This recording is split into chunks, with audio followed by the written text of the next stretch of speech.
এগৰাকী মহিলা আৰক্ষীৰ অদম্য সাহসিকতা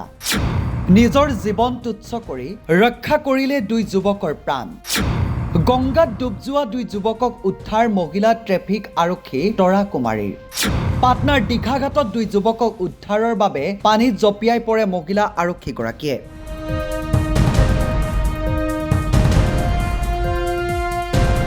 হয় তেওঁ সঁচাকৈ বীৰাংগনা মানৱতাৰ অনন্য নিদৰ্শন দুই যুৱকক উদ্ধাৰ কৰিবলৈ গংগাত জাপ মহিলা আৰক্ষীৰ নিচিন্তিলে নিজৰ কথা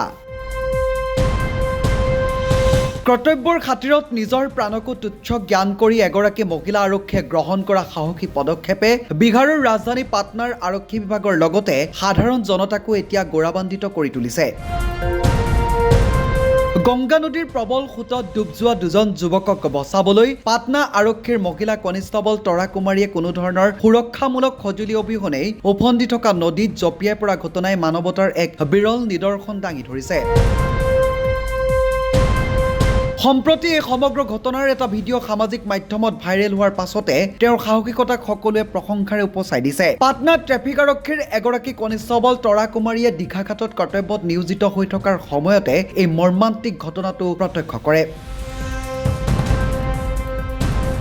ঘাটত উপস্থিত থকা হাজাৰ হাজাৰ লোকে কেৱল চিঞৰ বাখৰ ভিডিঅ' বনোৱাত ব্যস্ত থকাৰ বিপৰীতে তৰা কুমাৰীয়ে এক মুহূৰ্তও পলম নকৰি নদীৰ বুকুত জাপ দিয়ে গংগাৰ তীব্ৰ সোঁতে দুই যুৱকক উটুৱাই নিবলৈ ধৰাৰ সময়তে তেওঁ কোনো উচ্চ পদস্থ বিষয়াৰ নিৰ্দেশ অথবা লাইফ জেকেটৰ বাবে অপেক্ষা নকৰি নিজৰ পোছাক পিন্ধি থকা অৱস্থাতে পানীত নামে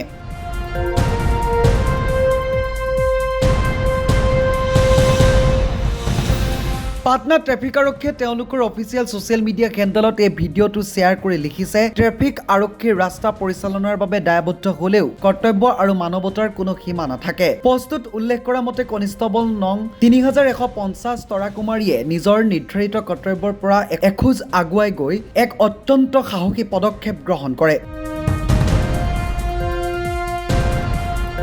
নদীৰ ধাৰ অতি তীব্ৰ আছিল যদিও তেওঁ যুৱক দুজনক বিচাৰি গভীৰ পানীৰ মাজলৈ গৈ উদ্ধাৰৰ চেষ্টা চলায়